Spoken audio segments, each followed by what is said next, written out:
Bom dia, aqui é Diego Alves. A gente estava falando sobre a origem de Montes Claros, né? Esse é o terceiro vídeo. E se vocês estiverem gostando da história aí, vocês clicam no meu canal aí, Brasil dos Esquecidos, se inscreve, para você acompanhar histórias e outras histórias também, tá? Então, o que a gente vinha falando é o seguinte, era sobre a origem, né, de Blusa espinosa na região.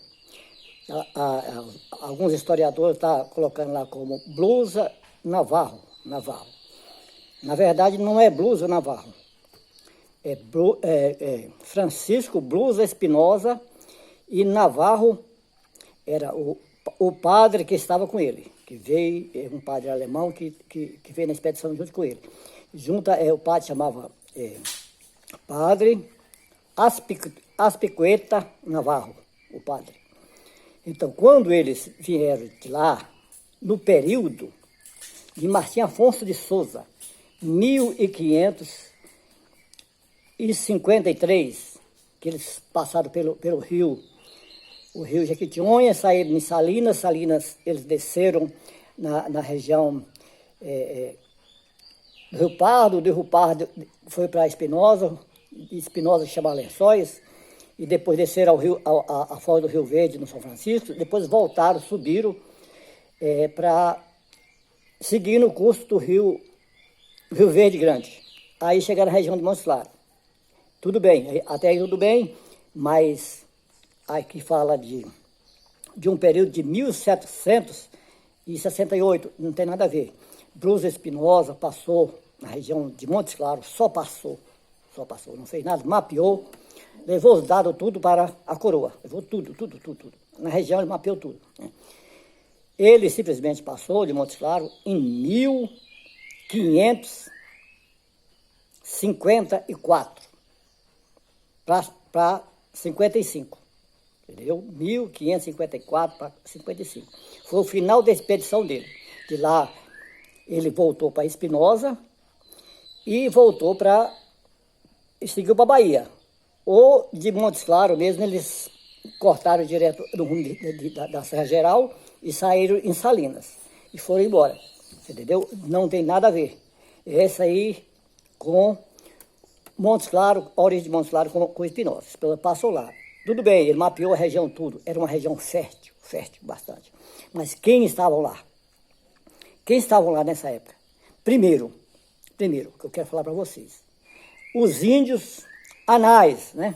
Anais e os tapuias, mais Parrubelita, e do outro lado da Serra Geral e no vale do rio, que descia para Jequitinhonha, para aquelas plantas ali, e também Rio Pardo, né?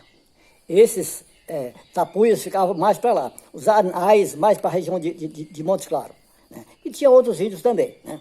Então, eu quero deixar claro até aí, quem foi o primeiro, os que estavam lá, eram esses índios, são os primeiros da região. Eles tinham aldeia, tinham tudo, era uma região muito fértil, bastante fértil, região muito de clima muito temperado, um clima ótimo, e região de pasto, bastante pasto. Então, o que ocorreu é que era uma região muito cobiçada, essa região aí. Quando o Espinosa chegou aí, já havia esses índios, juntamente com os vaqueiros, em toda essa região, com os vaqueiros. Os vaqueiros, aquele pessoal que já tinha contato com os índios, já falava a língua dos índios, já eram casados com índia, os vaqueiros eram brancos e quilombolas, e africanos, que tomavam conta de gado, que eles tomavam conta de gado, de fazendeiros, grandes fazendeiros, e trazia para pastar nessa região, principalmente na região de Salinas e a região de Montes Claros. E descia também por Espinosa, que chamava Lençóis, seguindo o curso de rios. Aqui no Rio São Francisco já era mais coisa de pessoas que vinham já com a finalidade da coroa portuguesa. E esse pessoal que ficava nesses rios pequenos, eles vinham invadidos, né? Eles iam pegar terra e ficavam tomando conta desse gado. Esse gado ia nascendo e produzindo, eles iam tendo parte do gado, os vaqueiros, e repassavam para os grandes ricos da parte de lá do recanto baiano, do pessoal que plantava cana na época das capitanias hereditárias, né? As capitanias hereditárias ainda... Já em 1700 não existia mais capitania hereditária mais não. As capitanias hereditárias só durou 15 anos. A única que ficou só o nome, né? O nome ficou. Então, a única que produziu bastante foi de Martim Afonso de Souza, de São Paulo, e Martim Afonso de Souza, do Pernambuco, e a de São Paulo, de São Vicente, que era de Martim Afonso de Souza, que foi o rei geral, o governador geral do Brasil e da Bahia, né? Na época que ele veio com as capitanias. Isso foi em 1530. Em 1530 ele subiu, né? Então, em 1768, não tinha condições de ter vestígio.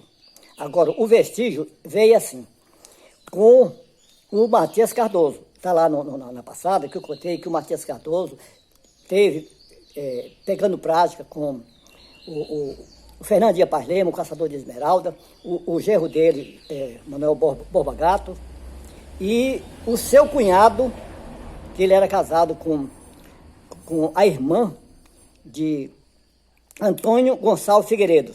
Esse aí tudo bem, eles estavam juntos, porque eles eram parentes, né? Então, o que ocorreu foi o seguinte, ele conseguiu essa parte do Rio Verde Grande até Barra do Baicuí. Porque o Matias Cardoso, na realidade, ele queria terra do lado de Januária ou do lado de Penedo, lá perto de Penedo, mas lá ele não conseguia. Então ele não se unia com a capitania hereditária do Pernambuco. Ele não conseguiu nada desse lado de cá.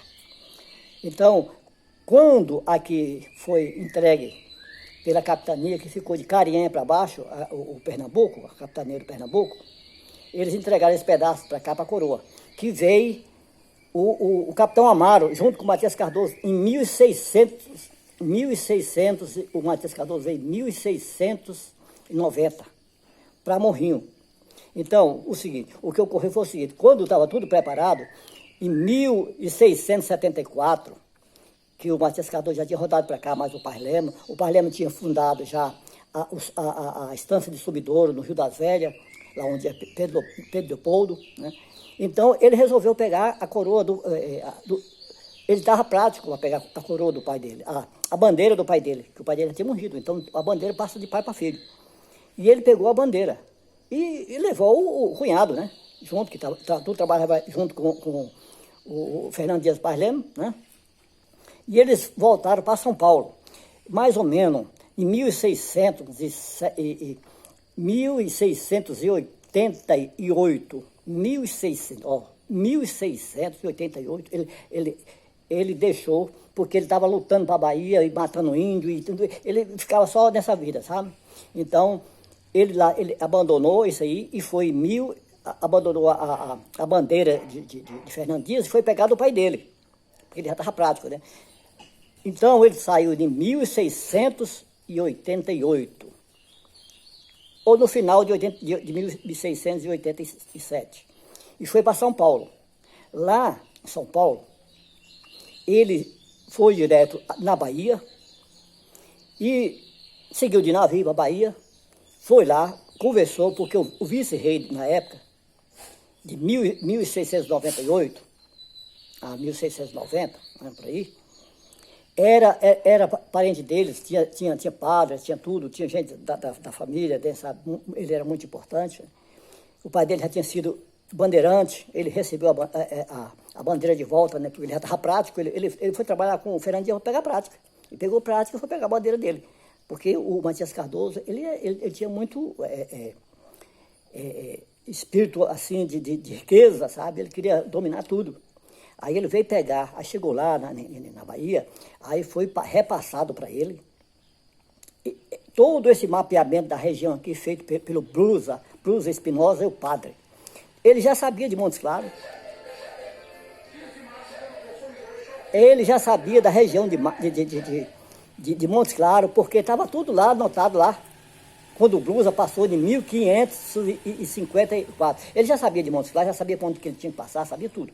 Então, o que foi a combinação? A combinação foi o seguinte, que ele vinha para a região, ele ia receber as terras do Rio Verde Grande até Barra do Baicuí e da foz do Rio Verde a Montes Claros, essa parte todinha, para ele combater a pirataria da região aqui, os índios Itapiraçaba e os Icaiapós, Itapiraçaba de Januário e Icaiapós de São Romão, e uns quilombolas aqui na região de Jaíba, de Mucambim, para combater esse pessoal, porque esse pessoal era pirataria, extração de ouro e tudo de pirataria, ia roubar lá no Recanco Baiano, lá roubava arcabuz, roubava tudo, roubava de açúcar, roubava tudo, as fazendas tudo. Então, ele era para combater isso aí.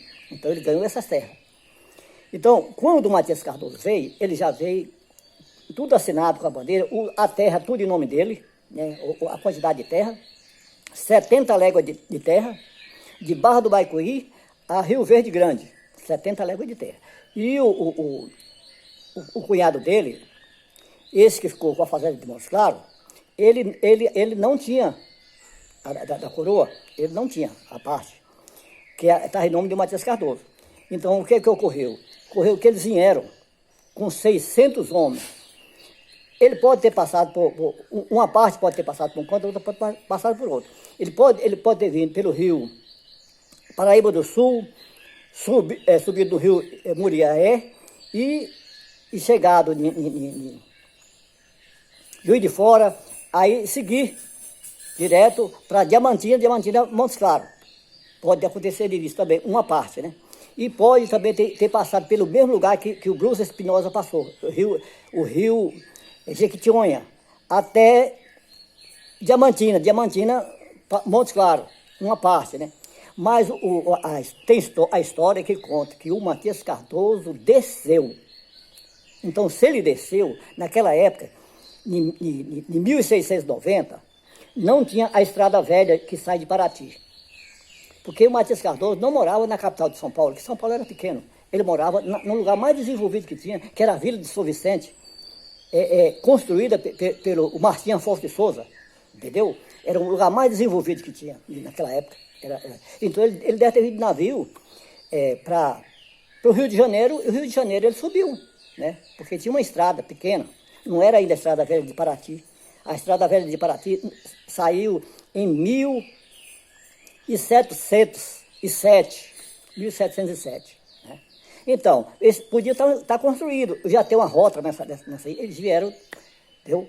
E eles desceram, com certeza, eles desceram pelo Rio das Velhas de Sabará, com esses homens, ou uma parte por um canto, uma parte por outro, né? Porque se ele fosse de navio também, ele passava uma parte pelo rio Jequitinhonha, e saía também de Montes Claros, porque ele ia para Diamantina fica perto de Montes Claros, né? Menos de 300 quilômetros, né? E tudo isso aí, tudo bem. Então, o que ocorreu, quem foi os primeiros, foi os índios Anais em Montes Claros, e alguns tapuias, alguns, né, que às vezes eles se uniam, né, um canto e ficavam, né, mas os vaqueiros, segundo os vaqueiros, terceiro, o Blusa Espinosa passou mais o padre Aspicueta Navarro em 1554 para 55. Voltou, só mapeou, não fez nada, não fez vila, não fez nada. Fez nem Espinosa, você entendeu? Eu quero deixar claro aí. Ok, nós vamos para o quarto capítulo, aí nós vamos falar sobre o Antônio Gonçalves Figueiredo, como que ele ficou com essa parte de terra que hoje é Montes Claros. Ok? Clica no meu canal aí. No próximo episódio nós vamos falar sobre o Antônio Gonçalves Figueiredo, que foi o responsável pelo nascimento do Arraial Fazenda Montes Claros. Fazenda Montes Claros, Arraial de Formigas, isso aí eu vou contar na próxima. Segue meu canal aí, que eu vou explicar tudo direitinho para vocês, ok? Valeu, obrigado.